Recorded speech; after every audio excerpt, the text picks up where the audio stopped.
Baik, baik. Sebentar nih kayaknya sinyal nih. Udah kedengeran, Seth? Ya, jelas. Oke. Oke, baik. Mungkin bisa antum langsung buka, Seth. Opening dulu seperti biasa. Suara saya jelas ya?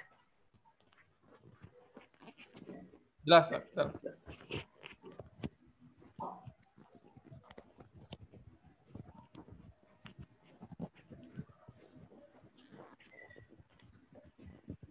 Bismillahirrahmanirrahim.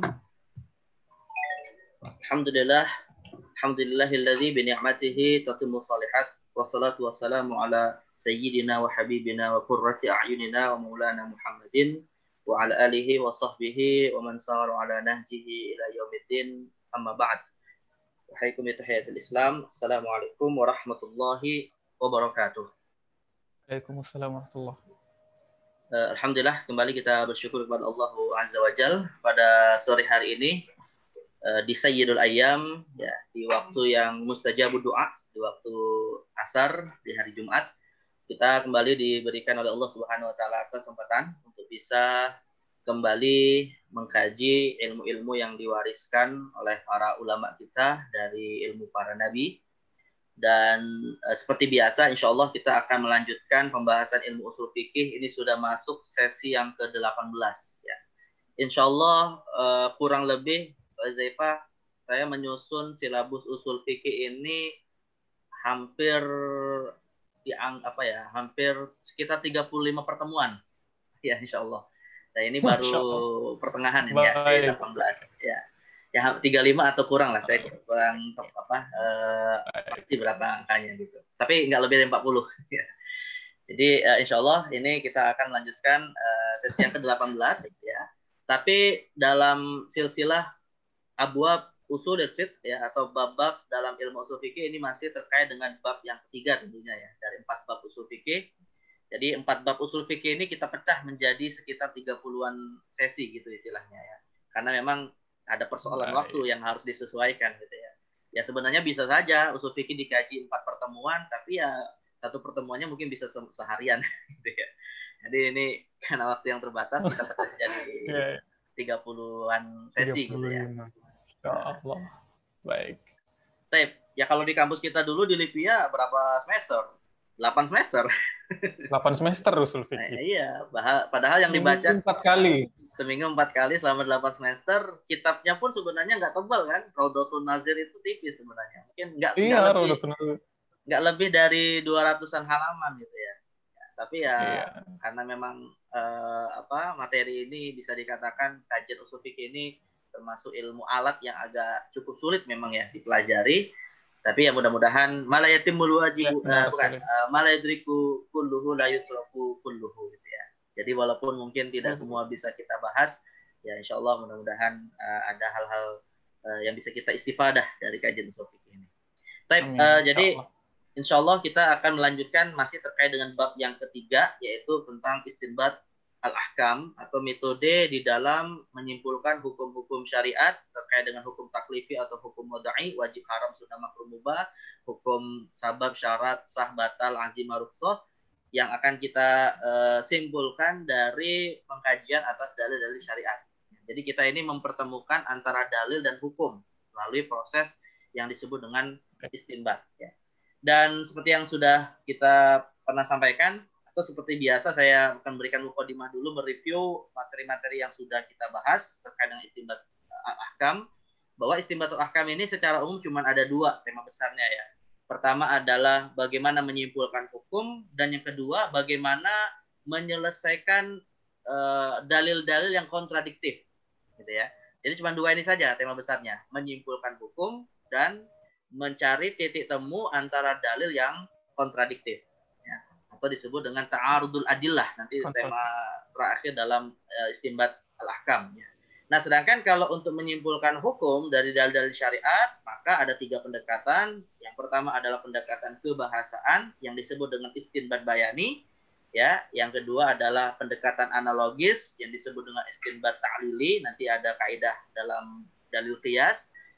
Kemudian ada istinbat istislahi, yaitu penyimpulan hukum berdasarkan maqasidus syariah, ya, berdasarkan tujuan-tujuan syariat, yaitu menjaga 5 hal yang menjadi menjadi kebutuhan primer umat manusia. Ya. Nah, terkait dengan istimba bayani ini kita sudah atau masih terkait dengan jenis yang pertama ini ya. Jadi istimba bayani itu ada 2, ada mantuk, ada mafhum, ya. Dan kita masih membahas jenis istimbat bayani yang pertama, yaitu mantuk dengan varian sharih, zahir, nahi. Nah, untuk memudahkan tangga menuju tema kita, yang sebenarnya tema kita hari ini adalah membahas nahi sebenarnya, yaitu di ujung pembahasan, yaitu terkait dengan nahi. Maka tentu seperti biasa saya juga menampilkan proses tangga kenapa kok kita hari ini membahas nahi, ya, padahal ada hubungannya masih terkait dengan istinbat bayani.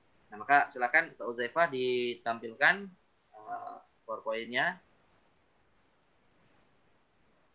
Baik.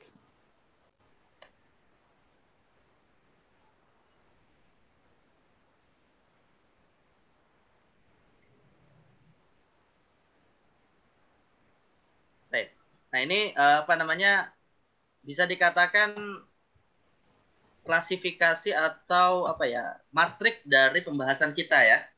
Nah, jadi istinbat bayani ini yang merupakan salah satu dari 3 metode di dalam menyimpulkan hukum syariat, dibedakan oleh mayoritas ulama selain mazhab Hanafi tentunya menjadi 2, mantuk dan mafhum, ya.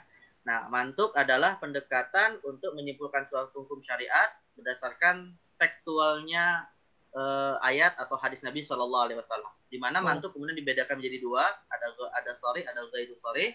Kemudian yang sharih dari sisi kekuatan makna lafaz ada 3, nas yang hanya memiliki 1 makna, zahir yang memiliki makna lebih dari 1 tapi salah satunya lebih kuat daripada yang lain, dan mujmal yang memiliki makna lebih dari 1 tapi seimbang kekuatan maknanya.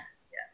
Di mana kemudian pembahasan kita terakhir kemarin adalah dalam persoalan amr ya, amr terkait dengan zahir, yaitu bahwa yang namanya amr atau perintah itu secara zahir adalah wajib. Baik. Tapi bisa jadi nanti tidak diambil makna zahirnya, artinya nanti yang diambil adalah makna yang lemah yang disebut muawwal, yaitu hukumnya adalah sunnah. Nah, sekarang kita akan masuk kepada lawan dari amr. Ya, kalau amr perintah, maka kemudian lawannya yaitu nahi adalah larangan. Yang juga larangan ini memiliki makna yang zahir, tapi juga mungkin saja yang diambil makna yang marjuh, yang disebut muawwal, makna yang lemah yang disebut muawwal. Nah, sekarang pertanyaannya ketika kita membahas nahi di sini adalah apa makna zahir dari nahi? Tapi sebelum kita masuk kepada apa makna zahir dari nahi, ya kita pahami dulu apa sih yang dimaksud dengan nahi itu sendiri gitu ya. Nah, tapi nanti yang menjadi poin utamanya adalah kaidah tentang hukum asal dari larangan itu apa yang disebut dengan makna zahirnya. Baik. Nah, jadi sama seperti pembahasan amr, hakikatnya pembahasan nahi ini kita akan bahas dalam 3 masalah ya. Pertama adalah definisi. Silakan tampilkan Uzaifah. Kemudian makna zahir dari nahi, dan yang terakhir kalau kemudian yang diambil adalah makna marjuhnya atau makna yang lemahnya yang disebut dengan muawwal, nah apa takwil dari makna nahi ya, makna nahi yang ditinggalkan zahirnya tapi yang diambil adalah makna muawwalnya.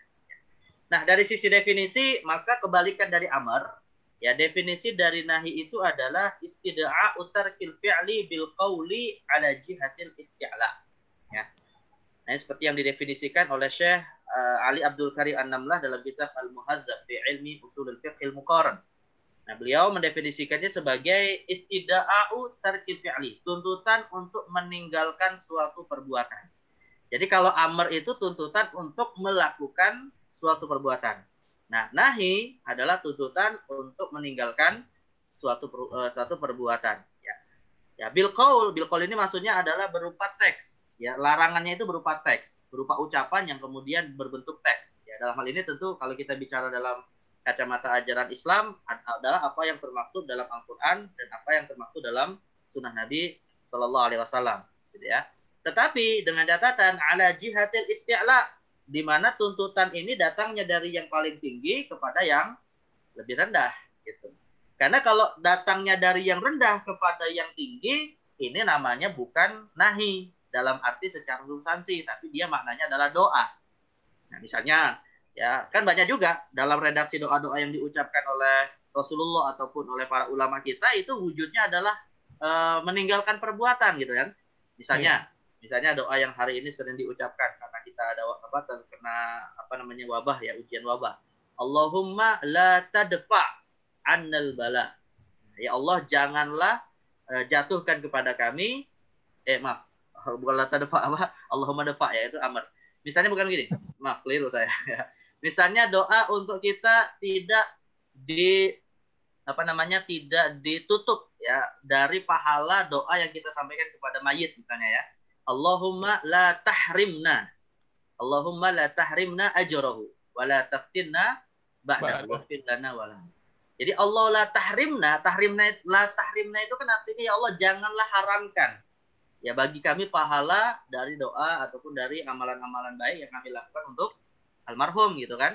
Nah, tetapi kan tentunya ketika seorang muslim berkata Allahumma la tahrimna, itu bukan maknanya kita memerintahkan Allah gitu ya. Karena sekali lagi Allah itu fa'alul lima yurid. Allah itu berbuat tanpa ada intervensi dari manusia. Dan inilah, saya mungkin agak sedikit menjauh ke ilmu akidah, dan inilah yang membedakan antara akidah ahli sunnah dengan akidah mu'tazilah. Baik. Karena kalangan Mu'tazilah itu menganggap, punya keyakinan bahwa Allah itu yajibu bil fi'lil aslah. Itu dalam ilmu akidah babnya terkait dengan keyakinan sesatnya Mu'tazilah, bahwa Allah itu dalam pandangan orang-orang Mu'tazilah wajib melakukan sesuatu yang terbaik bagi manusia. Nah, itu. Jadi mereka itu mewajibkan sesuatu kepada Allah gitu. Apakah mewajibkan untuk melakukan sesuatu atau meninggalkan sesuatu? Nah, tentu ini pandangan yang keliru karena bertentangan dengan banyak ayat Al-Qur'an bahwa Allah itu fa'alul lima yurid. Ya Allah ala kulli syai'in qadir. Bahwa Allah itu Maha berkuasa, ya sekehendak apapun yang Allah lakukan tentunya itu adalah atas dasar kekuasaan Allah Subhanahu wa taala. Tetapi ketika seorang muslim kemudian seakan meminta Allah tidak melakukan sesuatu, ini konteksnya bukan kita memerintahkan atau melarang, tapi berupa permohonan dan doa. Nah, gitu. Jadi sekali lagi yang namanya nahi, yang nanti kemudian orang yang kita tujukan ungkapan larangan tersebut haruslah yang lebih rendah. Ya dalam konteks ini tentunya adalah dari Allah ataupun Rasul ataupun dari kesimpulan ulama kepada umat Islam yang wajib mengamalkan ajaran syariat dalam wujud melakukan perintah atau meninggalkan larangan. Ya. Dan inilah yang disebut dengan takwa. Nah, sebagaimana yang disebutkan atau sering diucapkan oleh khotib-khotib Jumat. Ya. Jadi ini termasuk setengah dari ketakwaan. Yang meninggalkan larangan Allah itu setengah dari ketakwaan. Baik. Nah, jadi ini definisi dari nahi ya. Harus datangnya dari yang lebih tinggi kepada yang lebih rendah. Tapi kalau dari yang rendah kepada yang lebih tinggi namanya adalah doa. Ya. Baik, nah sekarang pertanyaannya adalah apa makna zahir dari nahi? Jadi nahi itu atau larangan itu apa makna yang terkandung secara hukum syariat ya? Sebenarnya para ulama sih berbeda pendapat secara teoritis di dalam kajian usul fikih. Tapi saya biasanya kalau dalam bab usul fikih tidak terlalu banyak menyimpulkan perbandingan mazhab ya dalam teorinya. Paling nanti kita bisa bahas perbedaannya itu dalam masalah fikihnya saja. Tapi secara teoritis kita akan lebih banyak mengambil pendapat jumhur saja, ya. Jadi kalau ingin mengkaji lebih dalam, ada satu kitab khusus yang membahas perbandingan teori-teori dan kaidah-kaidah dalam usul fikih. Di antaranya adalah buku yang tadi saya sempat sebutkan, Al-Muhazzab fi Ilmi Usulil Fiqhi Al-Muqaran, karangan Syekh Ali Abdul Qadir An-Namlah, yaitu kajian usul fikih dengan pendekatan perbandingan mazhab. Jadi selama ini Ustaz Uzaifah kalau kita belajar perbandingan mazhab kan selalu dalam masalah fikih gitu ya. Benar. Ya usul fikihnya juga mereka beda pendapat. Dan itu salah satu sebab juga akhirnya kesimpulan hukum fikihnya akan berbeda. Ya. Tapi ya sekali lagi kita akan mengambil secara teorinya menurut pendapat jumhur, salah satunya adalah dalam kaidah ini. Ya, jadi menurut jumhur ulama bahwa al-aslu fin nahyi at-tahrim. Hukum asal dari larangan itu adalah haram. Ya, jadi hukum asalnya adalah haram. Ada sebagian ulama berpendapat al-aslu fin nahyi at-tawaqquf. Ya, hukum asal dari larangan itu tidak ada hukumnya sampai ditemukan dalil yang menunjukkan itu hukumnya haram. Gitu. Tapi ini pendapat sebagian kecil ulama. Namun mayoritas ulama berpendapat bahwa hukum asal dari larangan syariat adalah haram. Nah, maka sebagaimana perintah, ketika seorang muslim mendapati ada larangan dari Allah dalam Al-Qur'an ataupun dalam hadis Nabi Shallallahu alaihi wasallam, maka yang harus ada di dalam benaknya ya harus menyimpulkan terlebih dahulu bahwa larangan ini hukumnya adalah haram gitu ya. Sampai menemukan dalil yang mengalihkan dari hukum haram menjadi hukum yang lain ya. Nah, ini makna zahirnya. Makna zahirnya. Nah, sekarang kita lihat beberapa contoh fikihnya ya. Dan saya akan kutipkan pernyataan para ulama yang menegaskan hukum atas larangan tersebut. Kembali kepada yang sebelumnya, Ustaz Zaifa. Jadi contohnya misalnya adalah hadis Nabi yang diriwayatkan oleh Imam Muslim bahwa Rasulullah SAW bersabda, la tattakhidu syai'an fihi ruh gharadhan. Ya. Dan janganlah, kata Rasulullah, kalian mengambil sesuatu yang bernyawa sebagai sasaran untuk ditembak. Ya. Ini maksudnya begini, menjadikan makhluk bernyawa itu sebagai sarana untuk kesenangan dalam rangka disiksa lewat lewat misalnya untuk perlombaan tembak menggunakan pistol atau panah ataupun benda-benda yang intinya bisa menyiksa hewan atau makhluk bernyawa. Nah, ini pada dasarnya hukum asalnya adalah haram. Nah, kenapa disimpulkan bahwa hukumnya haram? Nah, ini Imam Nawawi memberikan penjelasan dalam kitab Syarah Sahih Muslim. Kata Imam Nawawi, al-haditsu nahyun an sabril bahaimi wa huwa an tuhbas wa hiya hayya lituqtala birrami wa nahwi wa nahyu litahrim. Nah, jadi kata Imam Nawawi menjelaskan makna dari hadis ini bahwa hadis ini adalah larangan untuk menjadikan hewan sebagai sasaran untuk dibunuh. Sober itu artinya untuk disiksa gitu ya. Yaitu apa maksudnya? Wa huwa an tuhbas wa hiya hayya, yaitu dengan cara hewan tersebut diikat atau tidak bisa tidak bisa melarikan diri dan dalam kondisi hidup kemudian dituktal dirrami wa nahwi. Jadi semacam dijadikan sasaran untuk memenuhi keinginan main-main dan seterusnya. Nah, itu nggak boleh. Tapi kata Imam Nawawi ya setelah beliau menjelaskan ini dilarang, namun larangannya ini hukumnya apa? Nah, beliau tegaskan wa nahyu litahrim. Ya, larangan di sini hukumnya adalah haram. Nah, berarti kan bisa kita simpulkan bahwa larangan ini harus dipertegas dulu kepada hukum apa gitu ya. Nah, dalam hal ini kasus contoh bahwa larangannya dia kembali kepada makna zahirnya yaitu adalah haram. Tentu dengan catatan sekali lagi ini bukan kita melarang yang namanya berburu ya. Kalau berburu itu nanti ada pengecualian. Karena berburu juga disyariatkan di dalam Al-Qur'an, soal Maidah itu ada ketentuan masalah berburu kalau memang tujuannya untuk dijadikan sebagai konsumsi. Tapi ini yang dimaksud adalah untuk menyiksa. Nah, ini yang nggak boleh. Jadi kalau hewan saja nggak boleh, apalagi manusia. Gitu ya. Nah, jadi ini diharamkan. Nah, contoh lainnya larangan yang hukumnya haram. Contoh lainnya, silakan tampilkan. Ini saya langsung sebutkan contoh-contoh fikih secara aplikatif ya, yang di satu sisi dia nanti hukumnya haram atau nanti bisa ditakwil dengan makna yang lain. Nah, ini juga hukumnya haram. Wala taqrabuz zina. Allah berfirman, wala taqrabuz zina innahu kana fahisyatan wa sa'a sabila. Dan janganlah kamu mendekati zina. Nah, jadi jelas ya, yang namanya mendekati zina di sini kan nahi. La taqrabu itu kan istilahnya fi'lun nahi ya, kata kerja untuk melarang. Nah, maka para ulama sepakat bahwa an-nahyu dalam ayat ini atau larangan dalam ayat ini adalah litahrim. Artinya yang dilarang dalam ayat ini sebenarnya bukan hanya zina, ya, tapi juga melakukan hal-hal yang bisa berakibat kepada perbuatan zina. Nah, itu juga termasuk yang diharamkan. Makanya Ustaz Zaifa, kalau misalnya ditanya, apa hukum pacaran ya dengan orang yang tidak punya hubungan ikatan pernikahan, ya hukumnya adalah haram. Tapi ada nggak di dalam Al-Quran hadis Nabi yang secara tekstual ditemukan? Misalnya, janganlah kamu berpacaran. Latu pacar. Itu bahasa Arab pesantren itu ya. Ya tentu jawabannya nggak ada kalau secara teks begitu gitu ya. Nah, tapi diambil dari ayat wala taqrabuz zina. Jangan mendekati zina. Karena pacaran itu salah satu jalan perbuatan yang bisa berakibat kepada zina. Nah, berapa banyak orang berzina dengan cara seperti itu kan? Ya awalnya hanya menyapa, lama-lama nanti ke arah sana. Ini hati-hati. Astagfirullah. Jadi kalau sudah cocok langsung lamar aja. Tapi ngelamarnya jangan ke si perempuan, datang ke walinya. Betul. Ya, kalau ke perempuannya bisa jadi nggak diterima, tapi ke walinya makanya Ustaz Zaifah kalau misalnya mau melamar seorang wanita, ya martabaknya itu disiapkan untuk walinya, jangan untuk si perempuan. Baik. Karena kalau wali udah setuju, insya Allah jadi itu nikah. Tapi kalau walinya belum, walaupun si perempuannya mau, baik, insya Allah. Ustaz Zaifah belum nikah kan ya? Belum, doakan. Ya mudah-mudahan dapat wanita yang solehah, insya Allah. Amin ya Allah. Jangan yang soleh ya, yang solehah. Ya. Oh iya. Siap. Baik. Ini contoh yang kedua ya. Contoh lainnya, silakan.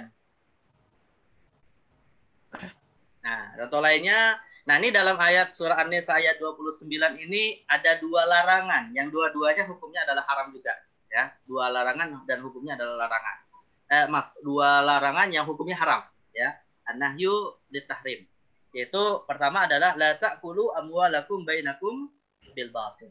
Janganlah memakan harta di antara sesama kalian, maksudnya mengambil harta orang lain dengan jalan yang batil. Makanya di dalam hukum Islam itu, Ustaz Zaifah, harta manusia itu maksum, ya, harta manusia itu dijaga oleh Allah.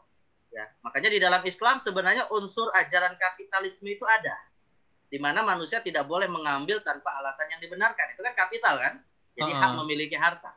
Tapi dengan catatan Islam juga tidak memerintahkan secara mutlak ajaran kapitalisme. Ada juga ajaran yang memerintahkan kita untuk memiliki paham sosialisme secara benar, yaitu bahwa ada kewajiban di dalam harta kita. Atau bisa kita miliki melalui jalan-jalan usaha yang dibenarkan. Illa antakuna tijaratan an taradin. Jadi Islam itu sebenarnya kalau dalam konteks atau dalam kacamata perpindahan harta, itu perpaduan antara sisi positif kapitalisme dengan sisi positif ajaran sosialisme gitu ya. Masya Allah. Tidak murni kapitalis tapi tidak murni sosialis gitu ya. Kalau kapitalis kan pokoknya ya milikku, nggak ada urusan orang lain, itu kan kapitalis gitu kan. Iya. Tapi kalau sosialisme kebalikannya, milik orang lain milikku juga gitu. Nah, ini tentu keliru juga. Ada tidak seperti itu. Jadi sisi positifnya yang diambil. Orang memiliki harta yang tidak bisa diganggu oleh orang lain, tapi di dalamnya terdapat kewajiban-kewajiban syariat seperti zakat misalnya yang harus ditunaikan kepada yang ditunjuk oleh syariat. Nah, jadi ini larangan dalam ayat ini juga hukumnya adalah haram. Dan juga Allah mengatakan wala taqtulu anfusakum innallaha kana bikum rahima. Dan janganlah kalian membunuh diri kalian sendiri. Artinya membunuh diri juga termasuk yang dilarang oleh syariat. Saya belum membaca apa sih hubungan antara tidak boleh memakan harta orang lain dengan cara yang batil dengan membunuh diri sendiri, itu dalam tafsir saya belum baca ya. Tapi bisa kita simpulkan mungkin ya kalau orang itu kemudian sudah pesimis dengan kemampuan ekonominya, ya akibatnya bisa kepada bunuh diri gitu ya. Baik, betul. Jadi seakan mungkin ada hubungan antara ini, satu ayatnya sama kan dalam redaksi yang sama. Gitu. Tapi intinya sih dalam ayat ini ada dua larangan ya. Tidak boleh memakan harta orang lain kecuali dengan jalan yang dibenarkan, dan yang kedua tidak boleh membunuh diri sendiri. Bahkan itu termasuk dosa besar. Dan dua-duanya larangan yang hukumnya haram. Nah, kemudian contoh lainnya. Nah, ini contoh lainnya adalah terkait dengan hak para suami. Dalam hadis riwayat Imam Muslim, Nabi SAW bersabda, la tasumil mar'atu wa ba'luha syahidun illa bi'idnih. Ya. Janganlah seorang istri berpuasa saat ia sedang bersama dengan suaminya. Nah, kenapa? Alasannya karena suami itu punya hak terkait dengan hubungan seksual atau disebut dengan istimta, dan itu akan bisa terhalangi kalau si istri dalam kondisi sedang berpuasa.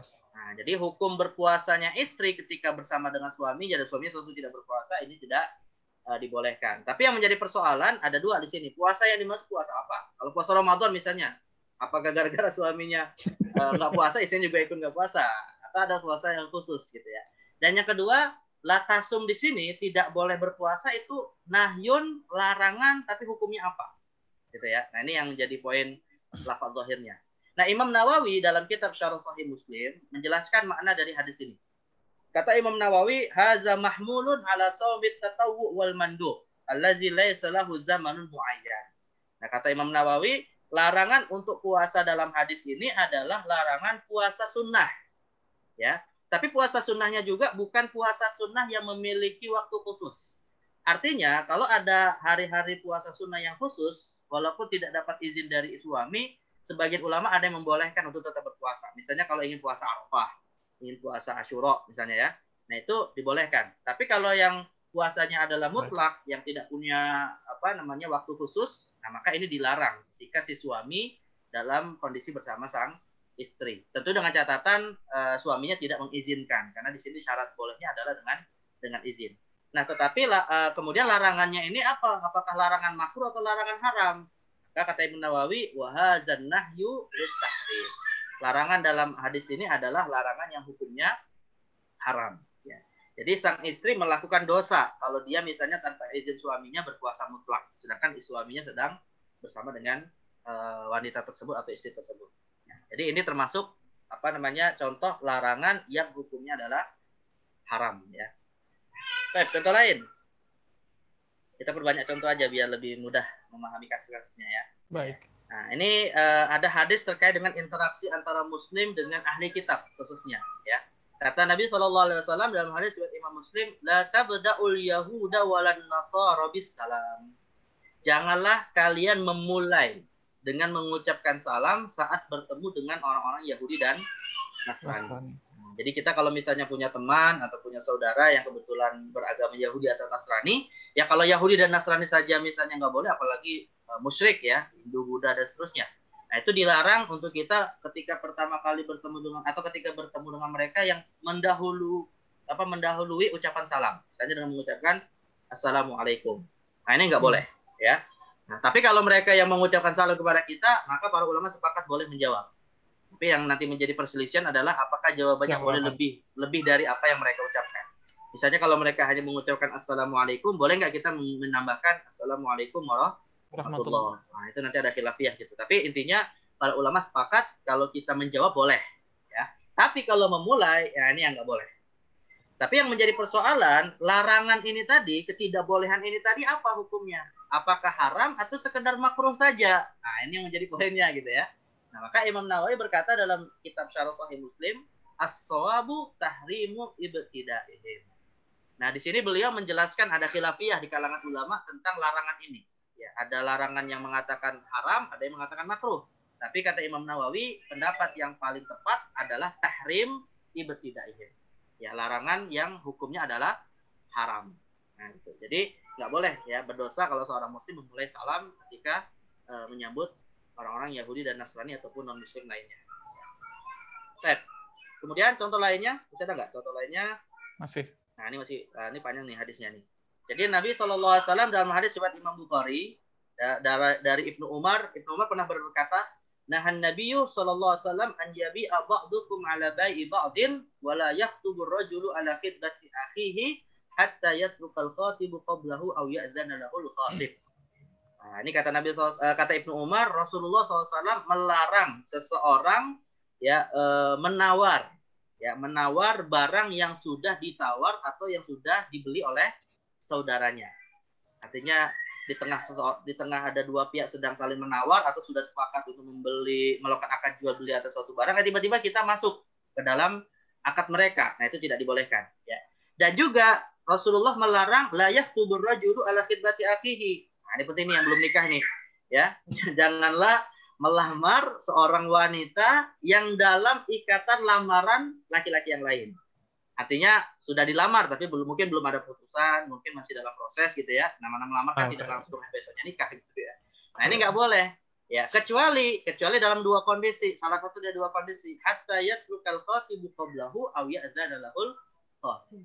Ya, sampai kemudian orang yang laki-laki yang pertama yang melamarnya akhirnya meninggalkan, artinya membatalkan lamaran tersebut, tidak melanjutkan, atau kemudian yang melamar pertama ini ya sekaligus dia membatalkan memberikan izin kepada pihak yang berikutnya.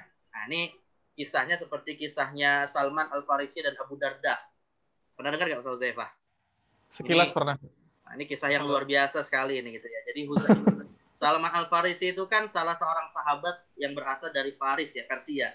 Dan orang Arab itu kan punya semacam penyakit jahiliyah yang sampai Nabi diutus pun masih tidak bisa dijauhi oleh mereka, yaitu ta'assub qobali ya. Fanatisme kepada kesukuan gitu ya.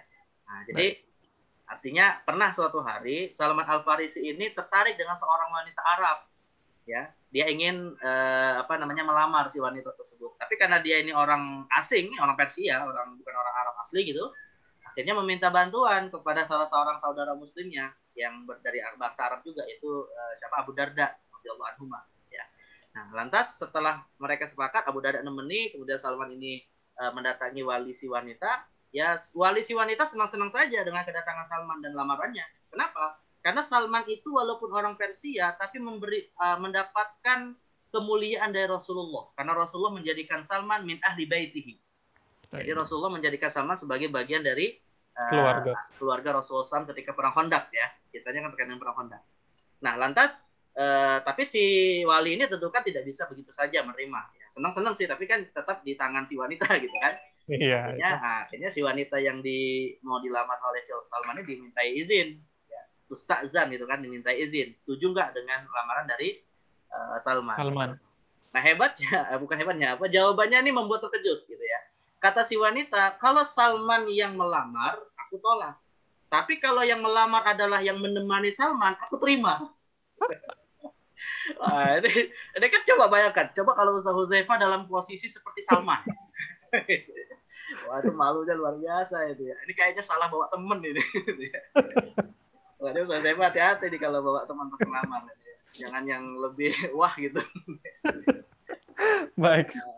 Tapi yang luar biasa itu adalah akhlaknya Salman Al-Farisi. Ya. Salman Al-Farisi ini kemudian menimpali dan mengatakan, kalau temanku Abu Darda setuju dengan permintaan si wanita, maka mahar yang aku sudah siapkan akan aku berikan kepadanya agar dia menikah dengan wanita. Ya, bayangkan, ada nggak laki-laki yang siap seperti itu? Gitu. Jadi dia mengorbankan egoismenya, ya, mengorbankan kepentingan dirinya untuk ini yang disebut dengan isar, gitu ya. Jadi isar atau mementingkan kepentingan orang lain itu dianjurkan dalam Islam di luar ibadah kepada Allah. Ya, kalau menikah kan bukan terkait dengan langsung kepada Allah gitu ya. Nah, jadi ini kisah para sahabat yang luar biasa. Makanya dalam Islam, ya kalau sudah satu wanita nggak mau menerima, ya sudah, cari yang lain, nggak usah bunuh diri. Artinya masih banyak yang soleh yang lainnya, dan Allah asa antakrahu syai'an wa huwa khairul lakum. Bisa jadi itu kita mungkin awalnya nggak suka, tapi rupanya lebih baik si Allah Subhanahu wa taala. Jadi intinya hadis ini melarang untuk melamar seorang wanita yang sudah dilamar, ya, kecuali diberikan izin atau yang melamar pertama meninggalkan. Nah, tapi yang menjadi pertanyaan begini, apa hukum syariat dari larangan ini? Gitu. Apakah hukumnya sekedar makruh atau malah hukumnya haram? Gitu ya. Nah, kata Imam Ibnu Hajar Asqalani dalam kitab Fathul Bari yang menjadi syarah atas Sahih Bukhari, beliau mengatakan qalal jumhur hadzan nahyu litahrim. Mayoritas ulama berpendapat larangan dalam hadis ini adalah larangan yang hukumnya haram. Hukumnya haram gitu. Makanya ada sebagian ulama nanti berpendapat kalau misalnya terjadi yang melamar kedua malah diterima misalnya gitu ya. Jadi yang ini orang melamar yang kedua nih, tapi rupanya si wanita menerima yang kedua gitu ya. Dan akhirnya terjadi pernikahan, ada sebagian ulama berpendapat pernikahannya harus dibatalkan tapi mendapatkan ridho dari yang pertama. Gitu. Atas dasar larangan ini gitu ya. Tapi ini pendapat sebagian kecil. Tapi ada juga yang berpendapat nikahnya tetap sah. Namun ya tetap laki-laki tadi berdosa dan harus minta keriduan kepada pelamar pertama gitu ya. Nah, jadi makanya kalau kita ingin melamar seorang wanita harus pastikan dulu dia tidak terikat lamaran dengan laki-laki yang lain. Yang jadi masalah tuh begini, wanitanya menyembunyikan itu. Nah, itu masalahnya. Nah, itu dia. Sudah dilamar tapi tetap menerima lamaran orang lain. Nah, itu masalah. Aduh, parah. Nah, itu yang dosa si wanita itu. Yes. Nah, jadi ini larangannya haram ya menurut jumhur ulama. Ya. Baik, contoh lainnya. Nah, udah cukup ya. Sekarang masuk kepada takwilnya ya. Kalau tadi kan makna zahir dari nahi, makna zahir dari larangan. Nah, sekarang masuk kepada takwilnya ya, atau makna yang terkandung dalam larangan tapi itu makna yang marjuh, makna yang lemah, namun bisa jadi itulah yang diinginkan oleh syariat melalui proses ijtihad para ulama yang kemudian dijadikan sebagai muawwal, yaitu makna yang diambil atas dasar ditemukan dalil yang mengalihkan dari larangan haram menuju larangan yang tidak haram. Tetapi secara umum larangan yang tidak haram ini hukumnya paling tidak hanya makruh saja. Ya, jadi makanya untuk yang namanya larangan akan ada dua kemungkinan hukum. Bisa hukumnya haram, bisa hukumnya makruh, gitu ya. Dan tentunya makruh itu kan adalah sesuatu yang jika ditinggalkan kalau secara fikih maka tidak menimbulkan dosa, gitu ya. Namun tetap dianjurkan untuk tidak dilakukan. Ya. Nah, contohnya apa? Larangan-larangan yang hukumnya tidak haram tapi makruh. Nah, silakan Nabi Zulfa. Misalnya adalah seperti larangan Nabi untuk memakan makanan yang menimbulkan aroma tak sedap. Ya, dalam hadis riwayat Imam Bukhari dari Ibnu Umar bahwa Ibnu Umar pernah menceritakan naha Rasulullah yauma Khaibar an aklit tum. Nabi SAW itu pernah melarang pada saat perang Khaibar dari memakan bawang. Ya. Coba bayangkan kalau misalnya larangan ini hukumnya haram. Kira-kira bumbu masakan kita di rumah ini gimana rasanya gitu ya. Nah, gitu ya. Tapi rupanya kata para ulama larangan dalam hadis ini bukan haram, bukan kepada hukum haram. Jadi makan bawang itu bukan berarti haram. Nabi melarang bukan berarti haram gitu ya. Tapi maksudnya adalah Nabi melarang dalam konteks jika memakannya bisa menimbulkan bau tak sedap. Karena termasuk makanan yang bisa menimbulkan bau tak sedap adalah rempah-rempah seperti bawang ini tadi. Nah, kenapa kok ini hukumnya adalah makruh, tidak sampai kepada haram? Karena dalam hadis riwayat Imam Muslim ditemukan dalil bahwa memakan makanan seperti ini selama dia tidak diharamkan secara tegas adalah makruh saja. Dan makruhnya bukan karena zatnya, tapi karena dampak makanan tersebut, yaitu menimbulkan bau tak sedap. Nah, dasarnya ada hadis riwayat Imam Muslim dari Abi Ayyub Al-Ansari bahwa pernah Rasulullah itu idza utiya bi ta'amin akala minhu wa ba'ata bi fadlihi ilayya. Kata Abu Ayyub Al-Ansari, Rasulullah kalau diberikan makanan ketika beliau masih tinggal bersama Abu Ayyub, ya, Rasulullah itu biasa menyisakannya dan kemudian diberikan kepada Abu Ayyub. Tetapi pernah suatu hari wa innahu ba'asa ilayya yauman bi fadlatin lam ya'kul minha. Rasul pernah mengembalikan secara utuh makanan yang diberikan kepadanya tapi tidak dimakan sedikit pun. Artinya diserahkan kembali kepada siapa? Abu Ayyub Al-Ansari. Kenapa? Nah, kata Abu Ayyub Al-Ansari di an-nafi hasuman, karena di dalamnya terdapat bawang. Maka fasa'altuhu, aku lantas bertanya kepada Rasulullah, aharamun huwa? Apakah karena bawang ini haram ya Rasulullah hingga engkau tidak memakannya? Nah, Nabi malah menjawab, la, tidak. Nah, berarti kan larangan dalam hadis yang pertama itu tidak sampai haram karena Nabi dalam hadis yang kedua mengatakan tidak haram, tapi menyebutkan alasannya dan dia mengatakan walakinni akrahuhu min ajli rihihi, karena tetapi aku tidak menyukainya karena sebab apa? Bau yang dihasilkan dari makanan tersebut. Nah, jadi intinya makanan yang dilarang oleh Nabi harus hati-hati, jangan kita langsung simpulkan pasti haram, bisa jadi dia dilarang hukumnya makruh karena efek atau karena dampak dari bau yang tidak sedap dari makanan tersebut. Makanya kembali kepada ilat hadis ini, jika makanan itu tidak menimbulkan bau yang tidak sedap dan tidak ada larangan syariat, ya maka hukum asalnya setiap makanan tetap adalah halal gitu ya. Makanya saya dulu agak bingung ini ketika banyak orang mengatakan makan jengkol pete itu makruh.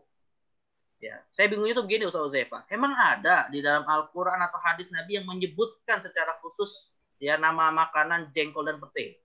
Pernah nggak Ustaz Uzaifa nemuin hadis larangan makan jengkol? Enggak, Ustaz. Nggak ada ya. Malah mungkin jengkol nggak dikenal di zaman Rasulullah gitu ya. Nggak ada di situ. Ya, tapi kenapa kok kemudian banyak menyimpulkan hukumnya makruh? Padahal kan hukum asal segala sesuatu adalah mubah. Baik. Ya, sebelum ditemukan dalil yang mengharamkan. Rupanya karena makanan ini khususnya jengkol dan pete karena memang punya bau yang tak sedap yang bisa keluar, bahkan bukan hanya dari mulut ya, maafnya dari air kemih pun akan bisa menimbulkan bau yang tak sedap gitu. Nah, maka kemudian makanan-makanan seperti ini, tapi dengan catatan ya, dia makruhnya bukan karena zatnya tapi makruhnya karena sebab efeknya ya. Makanya kalau misalnya Ustaz Uzaifa punya hobi makan semur jengkol misalnya ya, atau sambal pete misalnya, tapi makannya cuma di rumahnya sendiri, di ruangannya sendiri yang kedap bau dan suara gitu ya, yang baunya nggak kemana-mana gitu, ya halal nggak masalah gitu ya. Tapi kalau misalnya setelah makan kemudian nggak gosok gigi lalu sholat berjamaah, ketika baca takmin, baca amin paling keras suaranya gitu ya, lalu kiri kanannya terganggu dengan bau mulutnya, nah ini yang baru dimakruhkan gitu ya.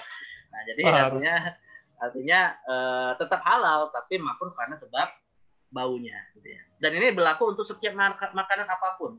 yang dalam tradisi manusia menimbulkan bau tak sedap, meskipun tidak ada di dalam hadis Nabi SAW.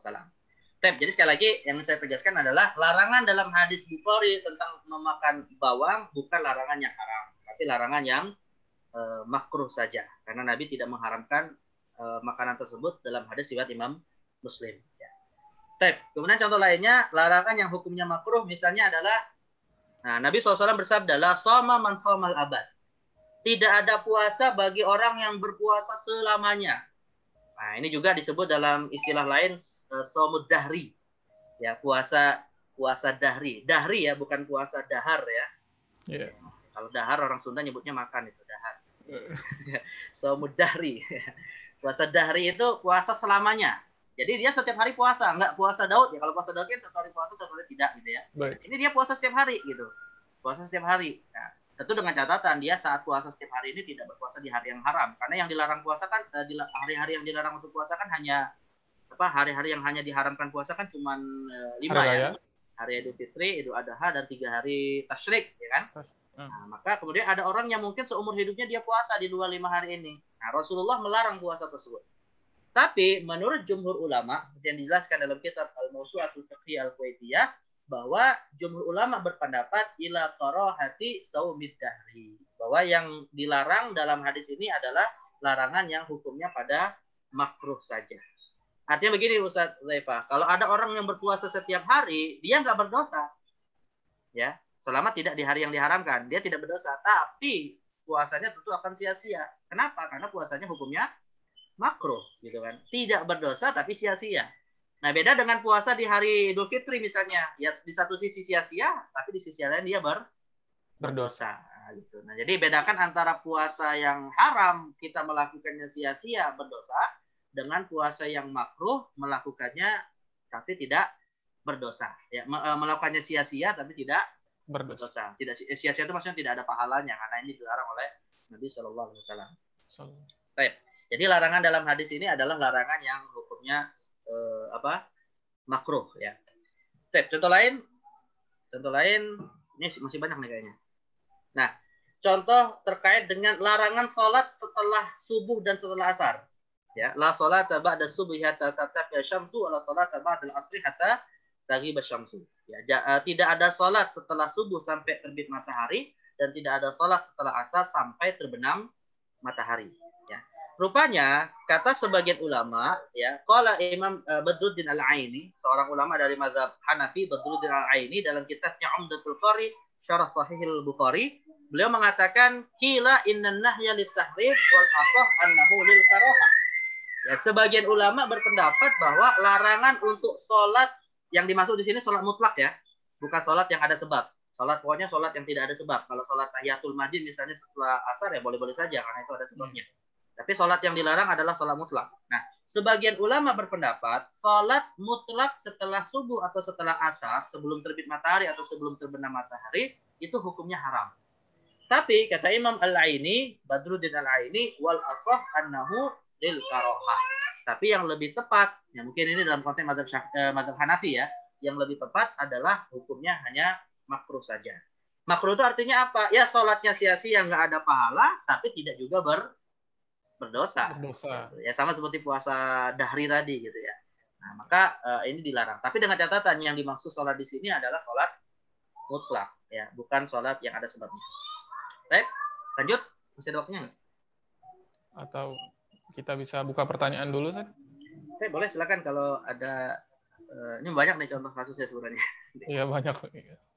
Jadi kita buka pertanyaan dulu saja. Nanti seandainya sudah tidak ada pertanyaan, kita bisa lanjutkan. Kan dari semua jenis udah ada contohnya tadi Antum sampaikan. Ya. Baik, mungkin dari para pemirsa atau para jamaah sekalian ada yang ingin bertanya langsung mengenai tema hari ini atau tema sebelumnya kepada Ustadz Isnan, kami persilahkan. Yang pertama untuk raise hand dulu ya. Baik, sambil nunggu nih Sad ya. Saya sebenarnya udah punya pertanyaan juga nih Sad. Antum yang mau nanya. Ya, tadi sudah catat-catat sedikit. Gini Sad, kan kalau ada aturan kita bisa mengatakan bahwasanya amar atau nahi itu tidak kita tidak menganggap itu hukum zohirnya. Maksudnya kan kalau amar lil wujub zohirnya. Terus kalau nahi kan li tahrim. Nah, itu kan selama yang antum jelaskan, kapan kita bisa membawa hukum itu ke yang marjuh atau yang muawwal? Kan kalau ada gininya apa namanya koronahnya atau ada dalil lain yang memalingkan dari hukum haram atau hukum wajib. Nah kalau misalkan nggak ada, bisa nggak pakai akal kayak misalkan takhsisul umum kan ada akal, pakai akal. Kalau misalkan nahi sama amar bisa nggak selain ada dalil gitu, misalkan kita kayak ini kayaknya nggak haram deh kalau dilihat dari sisi ini, misalkan kedokteran mungkin bukan dari dalil gitu. Ya, jadi saya perlu luruskan ya, tadi Antum sebut corona, bukan corona ya, corona. Kalau corona wabah. Corona saya apa nih? Aduh, pandemi ini emang sampai ke otak. Corona ya. Sebenarnya begini, corona ini ada ikhtilaf di kalangan para ulama ya, antara mazhab Zahiri dengan jumhur. Kalau mazhab Zahiri yang dibidani oleh Imam Daud Al-Zahiri yang kemudian ditulis oleh Ibnu Hazm Al-Zahiri, secara khusus mereka punya kitab usul fikih namanya adalah Al-Ihkam fi Usulil Ahkam, karangan Imam Abu Muhammad Ibnu Hazm Al-Zahiri ya. Nah, mereka mengatakan qarinah untuk ya mentakwil atau mentaksis atau mentakyid ya, atau membatasi makna-makna yang dialihkan kepada makna lain. Misalnya kalau dalam konteks nahi di sini atau amar adalah hanya sebatas nas. Ya. Jadi kalau menurut mazhab Zahiri hanya sebatas nas. Nas di sini artinya hanya boleh yang melakukan takwil qarinah yang dijadikan sebagai proses takwil dalam mazhab Zahiri hanya boleh nas saja, Al-Qur'an dan sunnah Nabi Shallallahu Alaihi Wasallam. Tapi kalau jumhur ulama khusus yang 4 mazhab mengatakan tidak hanya nas, ya bisa juga termasuk akal atau his, panca indera atau mafhum, qiyas dan seterusnya, itu bisa, ya. Tapi tentu dengan catatan bahwa memang qarinahnya ini tepat, gitu. Jadi qarinahnya ini bukan hanya sekedar ada qarinah lalu kita bisa tawil, enggak. Ya qarinahnya juga harus sesuai. Artinya bisa dijadikan sebagai dalil untuk mengalihkan. Nah, kalau kembali kepada pertanyaan Antum tadi, bisa nggak yang namanya perintah atau larangan ini qarinahnya adalah akal? Ya maka wallahu alam, kalau di dalam hukum syariat akal tidak hukum syariat untuk halal haram ya, akal tidak bisa dijadikan sebagai qarinah sebenarnya. Ya, akal tidak bisa jadi qarinah. Jadi qarinah itu mesti wujudnya adalah dalil yang spesifik. Apakah dalil yang muttafaq atau dalil yang mukhtalaf. Nah, itu bisa dijadikan sebagai qarinah. Tapi kalau dalam dalam takwil atau taksis pengecualian dari ayat atau hadis dalam konteks ilmu yang lain, misalnya akidah gitu ya, maka bisa saja akal. Karena dalam ilmu akidah salah satu sumber akal itu juga adalah dalil akli. Ya, yang disebut dengan al-aqlul wajib, al-aqlul jaiz, misalnya dalam ilmu akidah kan ada konteks seperti itu ya. Tapi kalau halal haram, wallahu alam, saya belum menemukan contoh yang melakukan takwil hanya sebatas akal saja. Karena kalau itu digunakan, kalau hanya sebatas akal, nanti jatuh kepada larangan Nabi, jatuh kepada pernyataan Imam Syafi'i, man istahsana faqad syarra. Barang siapa menganggap sesuatu itu baik oleh akalnya, maka dia sudah membuat syariat yang baru. Karena menganggap baik itu kan akal urusannya kan gitu kan. Baik. Tapi nggak bisa menunjukkan mana dalilnya. Nah, ini nggak bisa. Ya Allah alam. Itu. Sama nih, sebelum saya pertanyaan kedua nih, saya juga ada pertanyaan kedua, Sad. Tapi ada yang nanya juga di YouTube nih, Sad. Buku panduan Ustadz ngisi kajian ini apa? Oke. Ya, kalau dikatakan buku panduan, sebenarnya buku saya pribadi ya. Saya menulis satu buku judulnya Ilmu Usul Fikih. Ya, silakan dilihat di Rumah Fikih Indonesia. Tapi kalau ditanya referensinya, ya satu referensi utamanya buku saya gitu ya. Tapi kalau untuk referensi dalam arti karya-karya para ulama, dalam buku tersebut saya merujuk sekitar lebih dari 100 referensi kitab usul fikih. Nih. Ya. Artinya mungkin yang paling banyak antum kutip atau yang antum paling sukai, Sad? Mungkin. Ini yang mau saya jelasin. Oh ya, betul, Sad. Jadi gini, mungkin ada juga di antara jamaah yang bertanya, kok nggak baca kitab usul fikih secara khusus misalnya gitu ya. Saja baca kitab yang ringkas-ringkas lah, misalnya kayak kitab Waraqatnya Al-Juwaini atau misalnya Al-Luma karangan Abu Ishaq Asy-Syirazi misalnya. Ya sebenarnya bagus-bagus saja, tapi persoalannya kita ini menggunakan media virtual yang menurut saya membaca kitab seperti ini agak sulit ya. Sulit dalam arti metode yang kurang tepat menurut saya. Makanya kita pakai matrik diagram seperti itu yang sudah memudahkan untuk memahami. Tapi kalau ingin merujuk secara langsung, ya alhamdulillah saya sudah menulis satu buku berbahasa Indonesia atau kitab-kitab usul fikih banyak sekali. Nah, di antara kitab usul fikih yang saya rujuk, ya yang paling banyak saya kutip dalam buku tersebut adalah karya seorang ulama kontemporer tapi sudah almarhum, beliau sudah wafat beberapa tahun yang lalu, yaitu Syekh Abdul Karim Ali An-Namlah. Beliau punya kitab usul fikih Al-Muhadzab fi ilmi usulul fiqh al-muqarrar yang tadi saya sebutkan.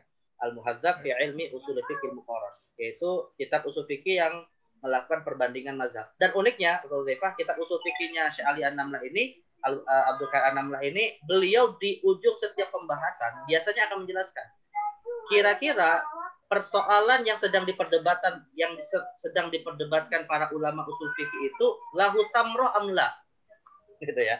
Ada nggak buah fikihnya gitu? Karena usul fikih yang bagus itu adalah yang bisa melahirkan fikih. Ya kalau istilahnya Imam Abu Ishaq Asy-Syatibi, usul fikih yang tidak ari, usul fikih yang tidak telanjang. Maksudnya yang usul fikih yang punya pakaian itu yang punya efek kepada produk fikih gitu. Tapi kalau pembahasannya misalnya hanya dalam wilayah teori saja gitu ya, ini belakangan banyak ulama yang tidak terlalu luas membahasnya. Misalnya kalau dalam kitab usul fikih klasik itu kan dibahas secara mendalam. Kira-kira bahasa yang bahasa Arab itu ciptaan Allah atau ciptaan manusia? Nah, itu kan dibahas itu. Karena Al-Qur'an berbahasa Arab. Al-Qur'an berbahasa Arab ya. Dan karena dia berbahasa Arab, itu ciptaan Allah atau ciptaan manusia? Ya, pertanyaannya begini, perdebatan tentang itu ciptaan Allah yang disebut dengan tauqifi atau itu adalah ijtihadi manusia, apakah itu punya efek terhadap hukum halal haram di tengah manusia? Ya nggak ada, kalau menurut saya nggak ada. Itu cuma semacam memuaskan akal kita saja untuk menambah wawasan gitu kan. Nah makanya sekali lagi ini alasannya kenapa dalam buku yang saya tulis kita hanya fokus kepada persoalan yang memang punya contoh-contoh fikih yang memang tamroh fikih kepada ada persoalan di tengah kita. Jadi buku yang saya sering gunakan ini. Termasuk buku lain yang saya sering gunakan, buku yang sudah diterjemahkan ke bahasa Indonesia. Kalau Muhadzab ini belum diterjemahkan. Tapi kalau ada buku yang sudah diterjemahkan karya seorang ulama dari Mesir, yaitu Syekh Abdul Wahab Khallaf. Ya, Abdul Wahab Khallaf itu menulis kitab usul fikih, ilmu usulul fiqh. Nah, itu juga bisa dirujuk dan sudah diterjemahkan. Tapi lagi-lagi yang namanya terjemahan ya menurut perspektif si penerjemah. Kalau bisa belajar usul fikih kita sudah bisa bahasa Arab biar kita punya perspektif sendiri gitu. Ya, begitu Pak Nusron. Jadi itu referensi saya. Baik. Jadi para jamaah belum ada yang bertanya. Oke. Mungkin pertanyaan terakhir nih dari saya, Ustaz. Tadi saya sempat kepikiran tentang khitbah tuh, Ustaz. Nah, kan kalau khitbah itu nggak boleh mengkhitbah cewek kalau misalkan akhwatnya itu lagi di khitbah gitu. Kalau akhwatnya lagi di yang di khitbah akhwat. Yang di khitbah banyak akhwat. Ya begitulah ada. Saya suka grogi kalau bahas ini nah. Gimana kalau kita itu ukurannya itu apa khitbah tuh Ustaz? Apakah ada ukurannya itu waktu atau memang senolaknya wanita itu Ustaz? Jadi kita kan misalkan saya kasih gambaran Ustaz.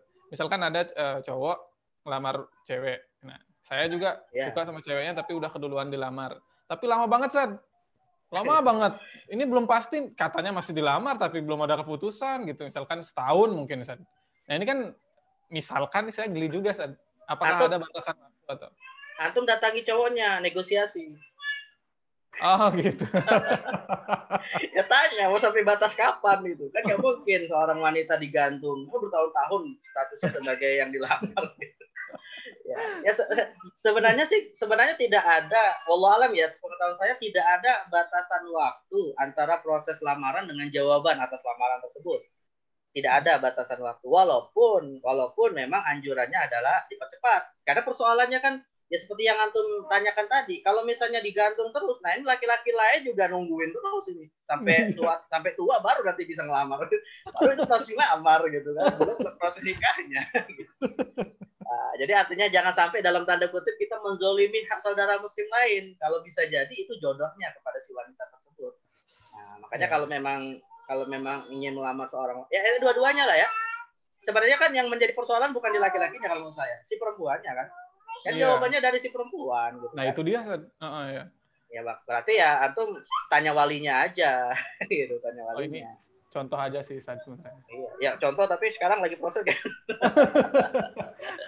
Baik. Ya, kayak gitu. Jadi intinya si laki-laki kedua sih mungkin memastikan lewat dua orang ini ya, bukan si perempuan ya, yang lebih tepat adalah kepada walinya melihat prosesnya seperti apa, dan yang kedua ya kepada si yang melamar tanpa ada jeda waktu harus berapa lama, yang penting sih anjurannya dipercepat. Nah itu aja right. Ya begitu Pak. Oke, mungkin waktunya tepat sekali ini saat jam 5.30 mungkin antum antum ingin melanjutkan materi atau closing materi, Seth? Mungkin cukup saja. Kalau nanti contoh-contoh fikih ini sebenarnya banyak ya. Tadi sudah sebagian lah. Intinya yang menjadi poinnya kan adalah yang namanya larangan itu hakikatnya ya kalau untuk seperti perintah, kalau untuk pribadi kita sendiri ya silakan kita menyimpulkan itu adalah haram kalau untuk pribadi ya.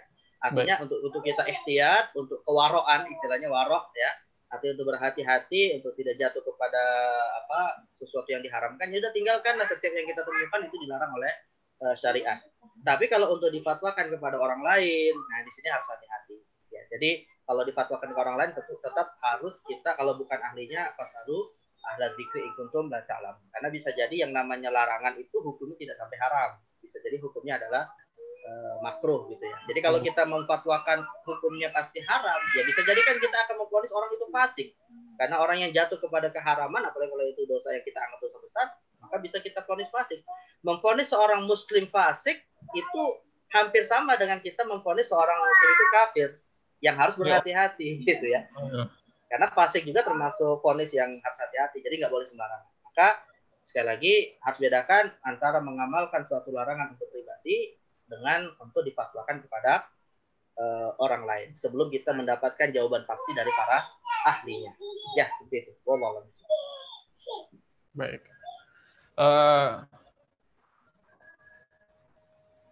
Wah, ini pertanyaan baru datang lagi nih, Seth.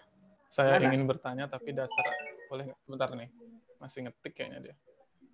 Oh, di chat. Di chat ya, di chat. Tapi baiklah. Ya mungkin ini karena sudah ditutup ya mungkin bisa bertanya gini saja di pertemuan selanjutnya. Ini juga belum ada pertanyaan sih, saya ingin aja. Oke. Baik, terima kasih kami ucapkan kepada Ustadz Isnan Ansori. Kepada Ustadz Isnan Ansori yang telah mengisi kajian pada sore hari ini. Nah, ini saya ingatkan kembali kepada para jamaah sekalian bahwasanya kajian Ustadz Isnan Ansori ini masih akan tetap berlanjut. Ini baru di tengah perjalanan saja. Oke. Insya Allah ini bakal kita lanjutkan. Ini yang waktu yang paling dekat 2 hari lagi tanggal 14 Juni. Mungkin saya share screen sekalian tahu kajian selanjutnya. Nah, ini kajian Ustadz Isnan Ansori yang selanjutnya tanggal 14 Juni dengan tema masih istinbat bayani, mantuk, soreh, zohir, am. Dan mungkin untuk informasi setelah ini bakal ada kajian lagi dari Ustadz Ahmad Zarkasi membahas tentang qawaid fiqhiyah setelah Isya jam 19.20. Besok juga ada kajian lagi dari Ustadz Muhammad Abdul Wahab, Ustadz Sutomo, dan Ustadz Muhammad Akil Haidar. Baik, mungkin hanya ini dari kami, dari Ustadz Isnan Ansori dan dari saya, selaku moderator Ahmad Uzaifa. Mungkin kajian ini bisa kita tutup dengan doa kafaratul majelis bersama. Subhanakallah. Astagfirullah wa atubu. Semoga kita bisa makin istiqomah dan menambah ketakwaan kita dengan kajian-kajian sekolah fikih live. Baik, Ustaz. Syukran, Ustaz. Jazakumullah Ya, khairan. sama-sama. Iya, saya pamit ya, Sulzefah. Baik, Ustaz. Assalamualaikum warahmatullahi wabarakatuh. Waalaikumsalam warahmatullahi wabarakatuh.